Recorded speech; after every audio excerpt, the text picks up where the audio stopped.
اللہ الرحمن الرحیم اعزان گرامی سامعین و ناظرین السلام علیکم ورحمۃ اللہ۔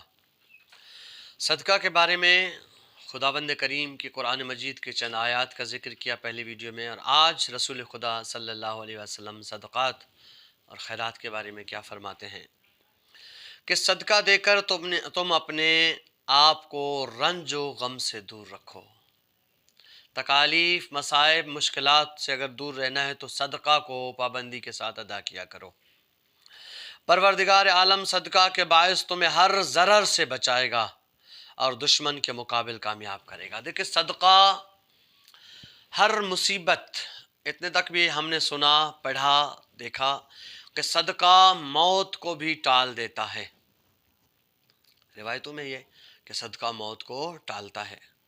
جیسے ایک دن رسول خدا صلی اللہ علیہ وآلہ وسلم ایک جگہ تشریف فرما ہے کہ ایک شخص کا گزر ہوا جو نان مسلم تھا، اور اس نے آ کے جاتے جاتے غلط طریقے سے رسول خدا اور صحابہ کو سلام کیا یا کچھ گستاخی کی، تو رسول خدا نے فرمایا آج تمہارا زندگی میں آخری دن ہے۔ وہ شخص نان مسلم تھا، ڈرتا ڈرتا شاید اگنور کر دیا رسول خدا کی بات کو، گیا اور شام کو وہ شخص واپس آیا۔ جیسے پہنچا وہاں، رسول خدا وہیں پہ کوئی مسجد نبوی تھی یا کوئی ایسی جگہ تھی جہاں سے وہ گزر رہے تھے، اور وہاں پہ رسول خدا کا اجتماع ہوتا رہتا تھا، صحابہ کے ساتھ وہیں پہ ہی تشریف فرما ہے۔ لوگوں نے کہا، صحابہ نے کہا یا رسول اللہ، آپ نے تو فرمایا تھا کہ شخص مر جائے گا آج، مگر دن تو گزر گیا، شام ہو گئی اور شخص زندہ ہے اور صحیح و سلامت واپس جا رہا ہے۔ رسول خدا نے فرمایا اس شخص کو روکو۔ بس اس نان مسلم شخص کو روکا گیا، روک کے پوچھا بتاؤ تم نے آج وہاں کیا کیا؟ وہ ڈر گیا، کہتا نہیں میں نے کچھ نہیں کیا، میں نے کچھ نہیں کیا۔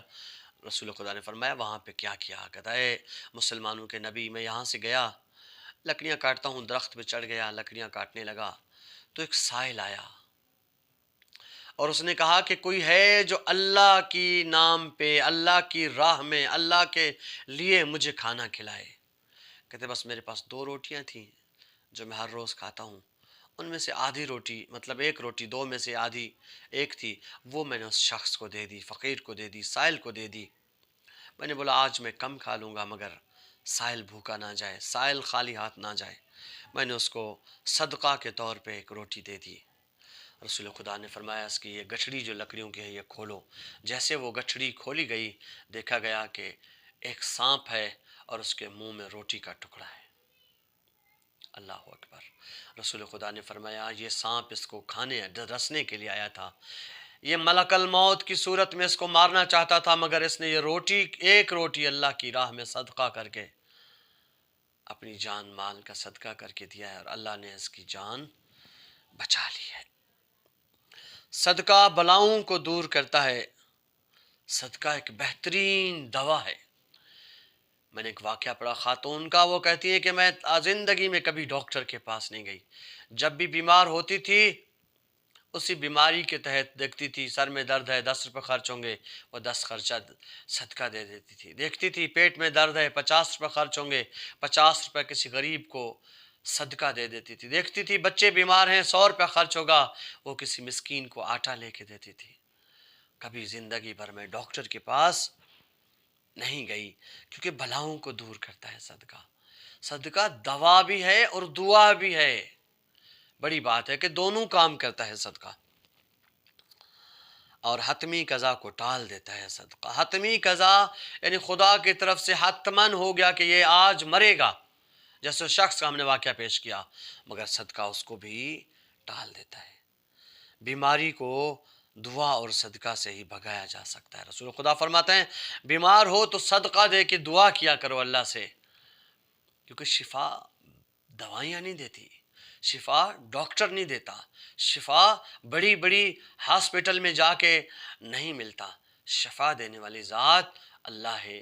وَإِذَا مَرِضْتُ فَهُوَ يَشْفِينِ، جب بیمار ہوتا ہوں تو خدا شفا دیتا ہے۔ تو پس جب یقین ہے کہ شفا دینے والی ذات اللہ کی ہے تو اللہ سے دعا کر کے صدقہ نکالا کرو، اللہ تمہیں ڈاکٹروں سے محفوظ فرمائے گا۔ صدقہ شیطان کی کمر توڑ دیتا ہے، وہ شیطان جو ہمارا کھلا دشمن ہے، عدو و مبین ہے۔ شیطان رجیم کی کمر توڑنے والی اگر کوئی چیز ہے تو وہ صدقہ ہے۔ اللہ تم پہ رحم کرے اگر تم صدقہ کرنے والے ہو تو۔ اللہ، مومن کے دروازے پہ سائل خدا کی طرف سے اس کے لیے تحفہ ہوتا ہے، اسے خالی مت لوٹاؤ۔ خدا شاید خود اس روپ میں آ گیا ہو۔ اپنے مریضوں کا علاج صدقے سے کیا کرو۔ صبح سویرے صدقہ دینا بیماریوں کو دور کر دیتا ہے۔ لوگ جب صدقات دینا چھوڑ دیں گے تو بیماریاں بڑھ جائیں گی، جیسے آج کل ہو رہا ہے۔ بیماری کے خوف کے موقع پر صدقہ دینا مستحب ہے کہ اگر آپ کو لگ رہا ہو کہ بیماریاں بڑھ چکی ہیں تو صدقہ دو۔ صدقہ بری موت کو روک دیتا ہے، صدقہ بری موت کو ٹال دیتا ہے۔ اللہ تعالیٰ صدقے کے ذریعے ہر قسم کی بری موت کو دفع کر دیتا ہے۔ یہ حکم رسول خدا ہے۔ بس تیرے مال میں جو تیرا بس وہی حصہ ہے جسے تو نے کھا کر فنا کیا، یا پہن کر بوسیدہ کر دیا، یا صدقہ کر کے اسے آگے روانہ کر دیا۔ جو شخص بھی کوئی صدقہ دے گا تو اسے ہر درہم کے بدلے کوہ احد کے برابر جنت کی نعمتیں دی جائیں گی۔ اللہ اکبر۔ رسول خدا صلی اللہ علیہ وسلم نے اسی طرح 70 برائیوں کا ذکر کیا ہے۔ مولا کائنات امام علی علیہ السلام صدقے کے بارے میں کیا فرماتے ہیں کہ کثرت استغفار بھی ایک صدقہ ہے،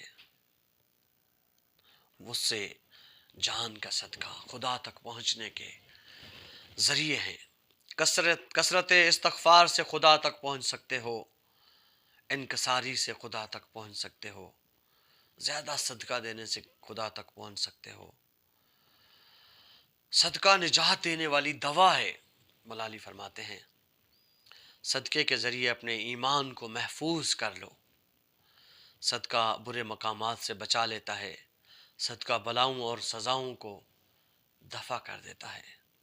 صدقہ افضل عبادت ہے، صدقہ رحمت الہی نازل کرتا ہے، صدقہ بلاؤں اور سزاؤں کو دفع کر دیتا ہے۔ صدقہ اعلیٰ درجے کی نیکیوں میں سے ایک ہے، اور افضل نیکی حاجت مندوں کی اعانت کرنا ہے۔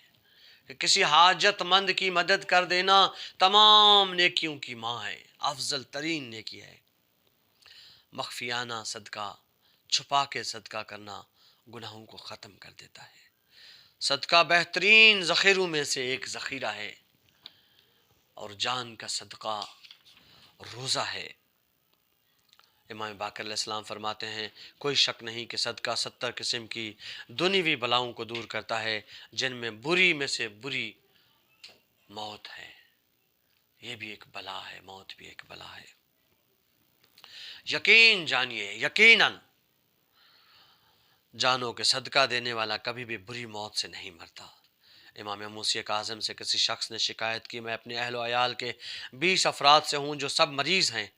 امام نے فرمایا صدقہ سے علاج کرو، صدقہ سے بڑھ کر کوئی چیز دعا کی قبولیت جلدی نہیں کرتی، اور نہ ہی مریض کے لیے کوئی اور چیز صدقہ سے زیادہ مفید تر ہے۔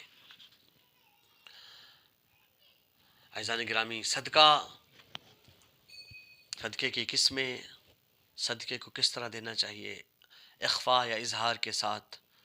عموماً اکثر جگہوں پہ صدقہ ہم اخفاء کر کے دیں، چھپا کے دیں، تاکہ اگلے کی عزت نفس بھی باقی رہے۔ بعض جگہوں پہ صدقہ ہم اظہار یعنی ظاہر کر کے بھی دے سکتے ہیں، تاکہ لوگوں میں تشویق پیدا ہو، شوق پیدا ہو۔ ماہ مبارک رمضان کی آمد ہے۔ ماہ مبارک رمضان میں ہر نیکی دگنی اور 6 گنا 70 گنا ہو جاتی ہے۔ اس میں اپنے صدقات اور اپنی ان فیملی کو یاد رکھیے گا جن فیملی کا اس وقت کوئی سہارا نہیں۔ والسلام علیکم ورحمۃ اللہ وبرکاتہ۔